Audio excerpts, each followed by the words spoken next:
You were chosen. Not just any soldier. You. The sergeant called you by name during the morning formation. 200 men in line. He went up to you, spoke softly so no one else would hear, and that was the news. That you were going up to the platform. That you were going to be one of the two. 3 hours later, you're still trying to decide what you feel. Pride?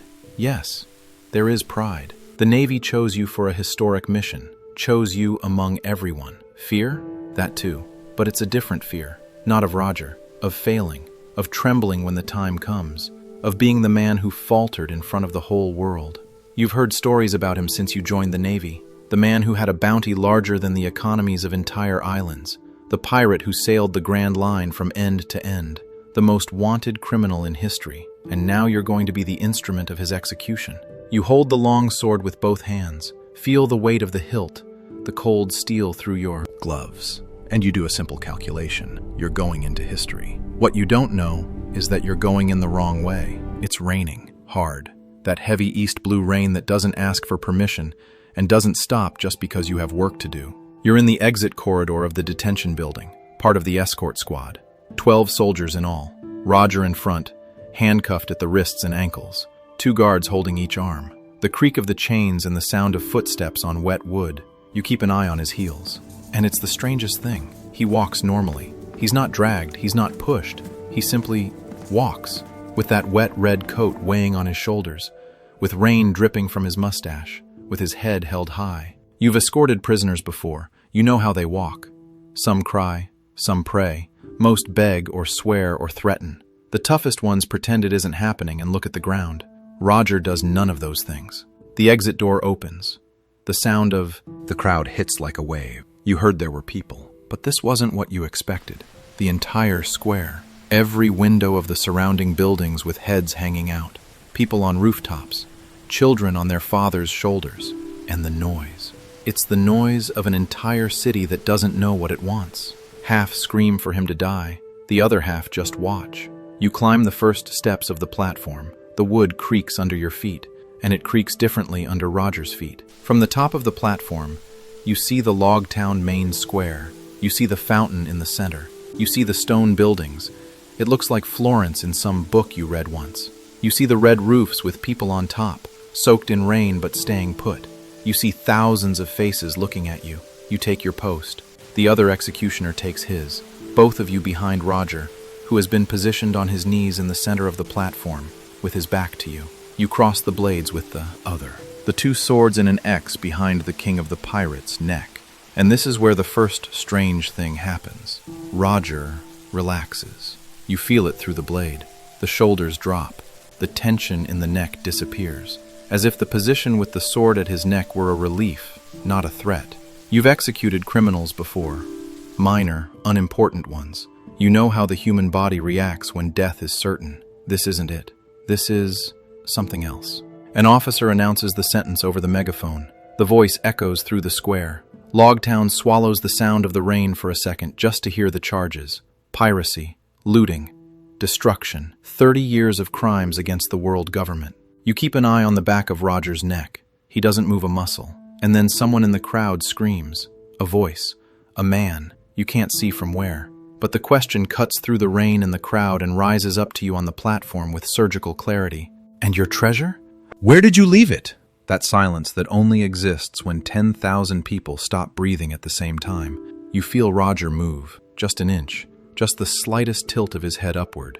It's enough for you to see his profile. He is smiling. It's not a nervous smile. It's not the smile of someone who's going to die and decided to make peace. It's the smile of someone who won, wide, open, with teeth, as if this moment, handcuffed, on his knees, with 2 swords at his neck, in the rain, was exactly where he wanted to be. And then he speaks. Roger's voice isn't a scream. It's projection. The kind of voice that fills space without straining, that reaches every corner of the square without needing a megaphone, that cuts through the rain and rises over the roofs and enters through the windows and sits on the shoulders of whoever hears it. My treasure? You can have it if you want it. Go find it. I left everything I have in this world. There. You're holding the sword. With both hands. The hands that weren't trembling before are trembling now. Not from fear, from something worse. From not understanding what is happening. The Navy wanted this to be a warning, a demonstration of power, a clear message: pirates come to an end, and this is the end. Instead, you're on the platform watching the king of the pirates turn his own execution into an invitation. Instead of sobbing, the crowd is igniting. The square explodes. It's not the scream of those who want to see blood. It's the scream of those who just heard a promise. You see faces down there. You see that man with the pirate flag raising his fist.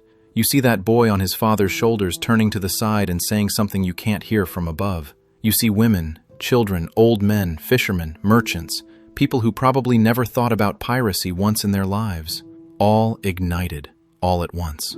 You try to do the math. How many people are in this square? 5,000?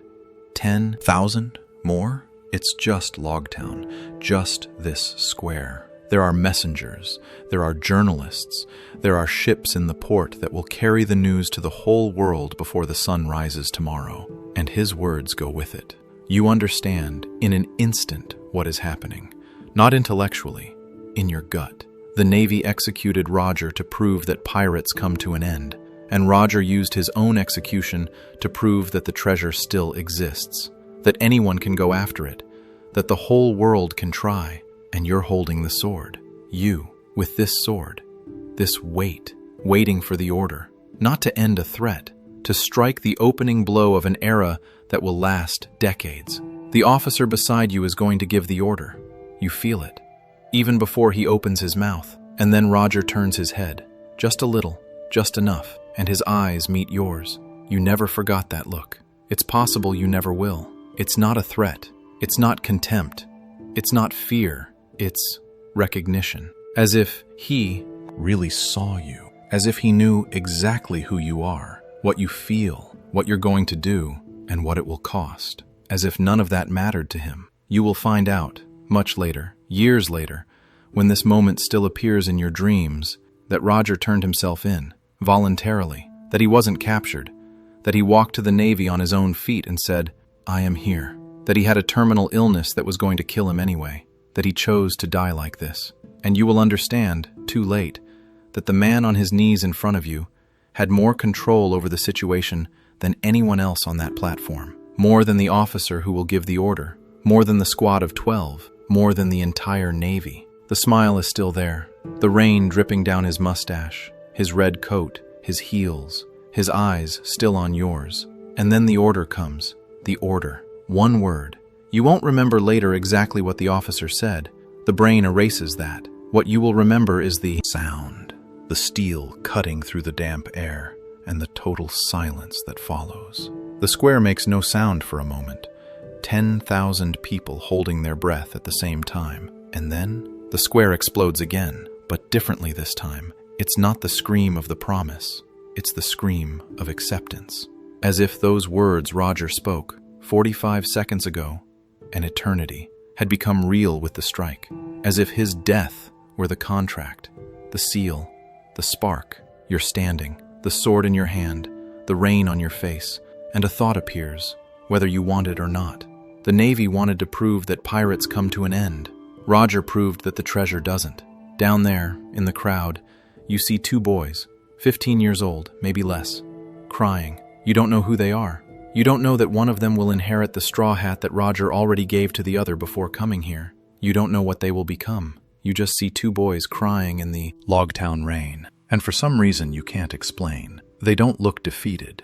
They look like they're starting. You will sleep that night, and the next, and in the years that follow. But that smile will appear every now and then, those eyes, that voice that didn't need a megaphone. And over time, you start putting together the pieces no one told you. That his true name wasn't Gold Roger. It was Gol D Roger, with a D. That the world government erased from all records because they were afraid of what that D represented. That he wasn't captured. He turned himself in. Chose Loguetown. Chose the platform. Chose you. That the terminal illness was going to kill him in months anyway. That square with 10,000 people was the perfect stage for the final speech. You were used. Not by the Navy, by him. Gol D Roger needed someone to strike the blow for the whole square to see, so his words would become a legacy and not just a speech, so that death would be the seal on the contract. And you fulfilled the role. with trembling hands, in the Loguetown rain, knowing nothing. And the era you helped ignite? It will last 24 years, until the Navy tries to extinguish it again, and it will fail again, because a man you will never meet will repeat Roger's words in the same tone, on the same platform of power, in front of witnesses, and the square will explode again. Some things cannot be stopped. Inherited wills, people's dreams, the winding course of the eras. As long as people seek the answer of freedom, these things never stop. If this reached you in a way you didn't expect, tell me in the comments what weighed the most. Roger's smile, the look before the order, or the realization that you were in control of nothing. If you're not subscribed, help me keep bringing this kind of content. Until next time.